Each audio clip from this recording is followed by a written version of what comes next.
மீன் வாங்க போலாமா? வீட்டுக்கு கெஸ்ட் வரோம் அப்படி சொன்னாலே சடனா நமக்கு தோன்றது இன்னைக்கு என்ன சமையல் பண்ணலாம் அப்படின்னு சொல்லிட்டு தான் யோசிச்சுட்டே இருப்போம். இன்னைக்கு எங்க வீட்டுக்கு வர்ற கெஸ்ட்டுக்கு வந்து சீ ஃபுட்ஸ் கொடுக்கலாம் அப்படின்னு சொல்லிட்டு எல்லாமே வாங்குறதுக்காக கிளம்பிட்டோம். நாங்க போன டைம்ல தான் வந்து ஃப்ரெஷ்ஷா வந்து ஒன்னொன்னா வந்து இறங்கி இருந்துச்சு.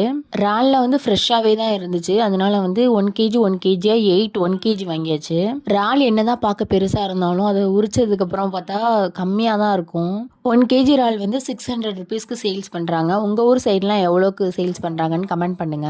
அப்புறம் அந்த பக்கம் பார்த்தா ஃப்ரெஷ்ஷா வந்து சீலா மீன் வந்து இறங்கி இருந்துச்சு.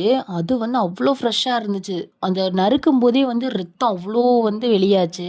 எனக்கு எல்லா மீனுமே வந்து முள்ளு இருக்குங்கிறதுனால பிடிக்காது. ஆனால் சீலா மீன் வந்து ரொம்ப பிடிக்கும். அதனால வந்து சீலா மீனும் வாங்கிட்டு போயிடலாம் அப்படின்னு சொல்லிட்டு வாங்கியிருந்தோம். அதோட பீஸ்லாம் துண்டு போடும்போது அப்படியே அல்வா துண்டு மாதிரி இருந்துச்சு. அவ்வளோ ஃப்ரெஷ்ஷாக இருந்துச்சு மீன். சீலா மீன் வந்து 1 kg 1200 ருபீஸ்க்கு சேல்ஸ் பண்ணுறாங்க.